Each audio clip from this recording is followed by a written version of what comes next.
We've got a gorgeous day. It's a little bit windy, a little bit chilly, but we've got a few other planes out on the field taking off today. So I wanted to take us up in this Cardinal and give you an idea of the S-Tec 30 autopilot system that's in here. Larger planes fly on autopilot basically from climb out all the way to their approach. And with the autopilot in this airplane, we can actually do basically the same thing using the different settings on the autopilot. So the best way to show you that is to take a flight and basically put it on autopilot once we get up on the climb out and fly it all the way through the approach, walk you through some of the different settings and the different modes that you can use on it, and show you just what this autopilot is capable of.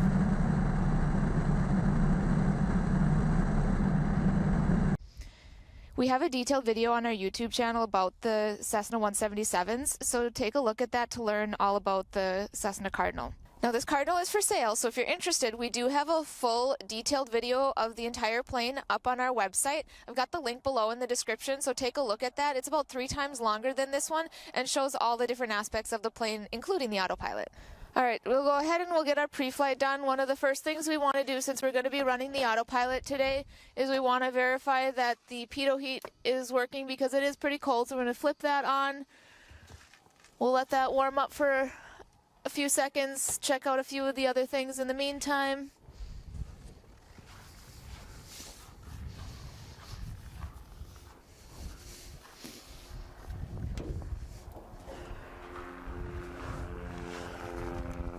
That's working good. We'll go ahead and switch the master off for now. Finish our pre-flight. Just had somebody else take off, so can tell it's going to be a busy day at the field today.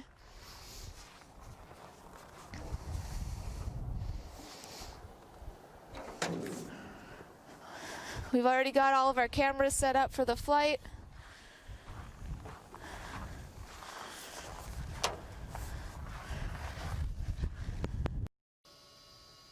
So you can actually test this autopilot on the ground.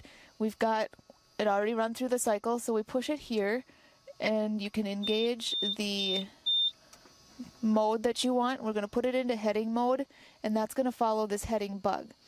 So when it's in the heading mode, if you move the bug, you can see that the yoke is moving. It's trying to catch that bug. Obviously on the ground it's never going to catch that, so we don't want it to go too far.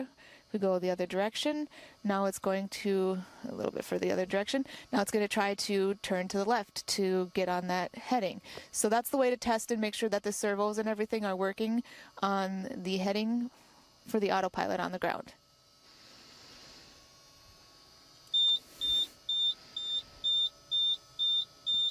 And that's just the disconnect to alert you that the autopilot has disengaged.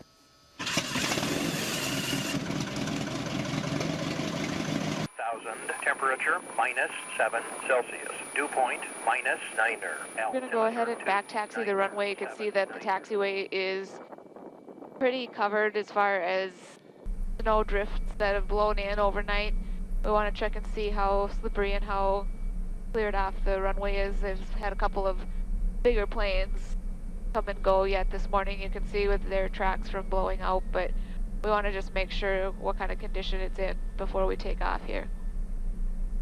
Alright, one of the things we're going to do, since we're going to be setting up the autopilot to engage shortly after takeoff, is we are going to be taking runway 13, so we want to turn our heading indicator and set it down to 13. Once we pull onto the runway, we're going to set that one final time and make sure that it's lined up with 13.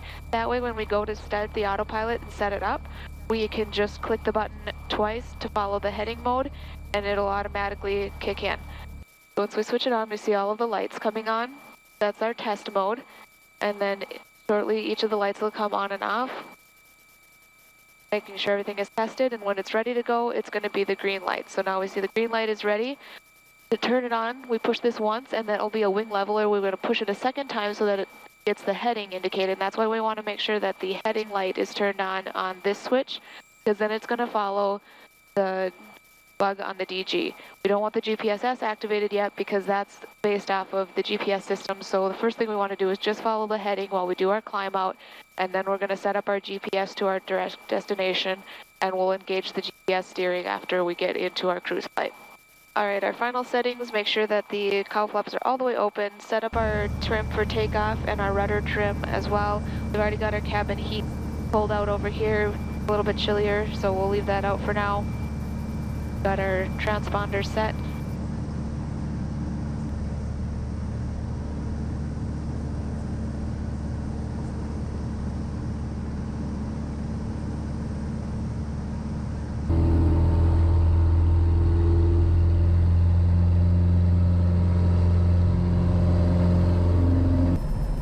So we're going to pull a prop and our throttle back just a little bit and get ourselves set up for our about 2,423 inches. You can see pulling back at that, we're still at 100, we're actually at 100 miles per hour, and we are climbing at 800 feet a minute. We'll keep an eye out for that traffic. Now we're going to go ahead and we're going to activate the autopilot. So the first press of the autopilot puts it into the wing leveler mode. The second press puts it over to the heading mode, which is going to follow the heading bug because it is on the heading indicator.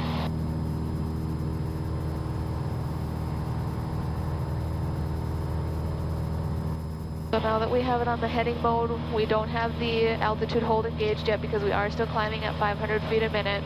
We want to get up to a positive altitude, but we're following the heading indicator because we've got the selector over here on the heading.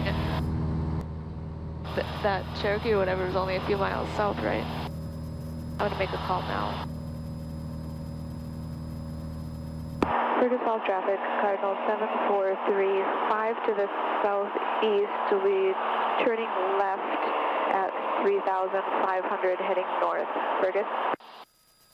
So we're getting close to 4,500. What we want to do now is start leveling off. So we're going to start adjusting the trim down a little bit, as well as adjusting the power settings to get to a level flight attitude.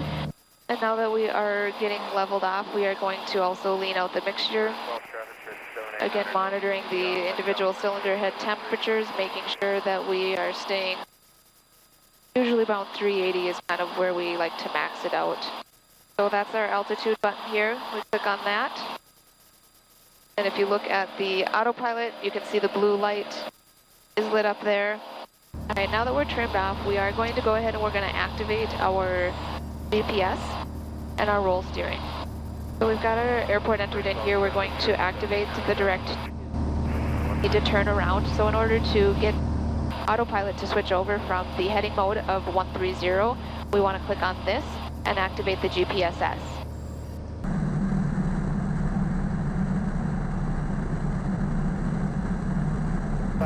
So you can see the 20-degree bank.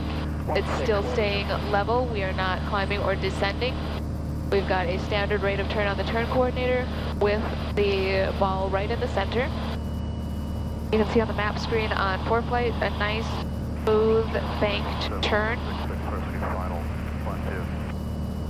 And it's basically, you can see a 180-degree turn to get us turned around to go to our heading. And once more, we see on here, we've got each of our cylinder heads, each of our exhaust gas temperatures. We're well within. We can actually lean it out a little bit more because our highest one is 365, and we can get up to 380 without any problems. We've got a nice warm oil temp going. Our oil pressure is showing good. Both of our fuel tanks are reading well, and our amp gauge is all working well there. The Cessna Cardinal is probably one of the best planes for getting out and being able to take these scenic flights and being able to see everywhere because it's got no strut in your way on the side. Got wide open windows all the way around, and especially even the windshield is really large, wide open. It gives you beautiful views when you're flying, especially being able to see every direction, even behind you, and there's large windows in the back for the passengers as well. So I want to show you what happens if we get out of trim. So let's say that we have a pretty heavy fluctuation in wind or anything like that that comes up. This is going to simulate that. You hear the audio tone going, and if you take a look at the autopilot, you can see that it's got an alarm going off saying that it wants you to adjust and give you trim down, and that's because it's too far out of trim for the autopilot to track. So we slowly adjust back until it stops beeping at us, puts us back into a trim and level situation so that it can maintain the altitude properly. So it honestly got extremely hot in here. I had to turn off the cabin heat because it was just way too warm. So as you can see, we did go up and over the runway heading. We're going to turn around to it, so we're going to do that using the autopilot still and the heading bug. So we're going to turn ourselves, and the runway heading is 130. We will have to actually overshoot that a little bit and come back into it to get into the center line. I want to remind you that this entire flight, after our initial departure, we took our climb out and we set our heading. We put it on the heading mode, followed the heading bug out on the runway heading, climbed up to our altitude, engaged the altitude hold on the autopilot, and flew our GPS track with the autopilot, used the heading mode to make some turns and changes on the autopilot, and everything was set from the climb out point now until our descent using the autopilot, whether it's in the heading mode or the GPS mode, with the altitude hold on and with the altitude hold off in order to do our descent. Everything was set up on the autopilot. Fergus follow traffic, Cardinal 743, 5 mile final for runway 13, Fergus. We'll listen in and see if anybody else is on frequency and flying around the area. There was a couple of planes out before.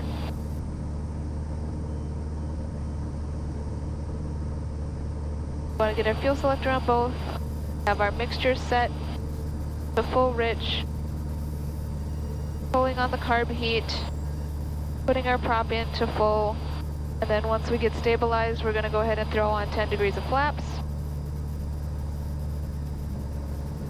And as we get into the 3 mile mark here, we are going to go ahead and disengage the autopilot. There's quite a bit of traffic out today. It's a nice day, especially for Minnesota winters.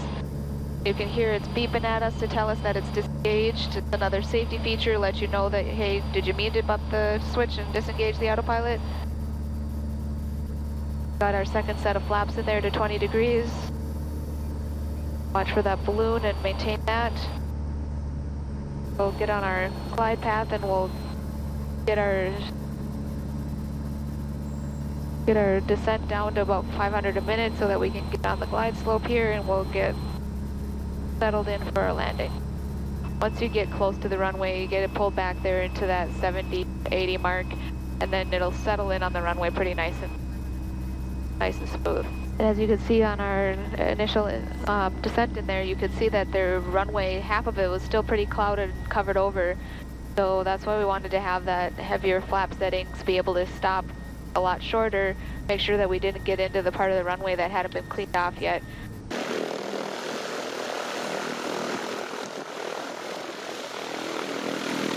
Thank you for watching our video. We hope that you enjoyed watching it.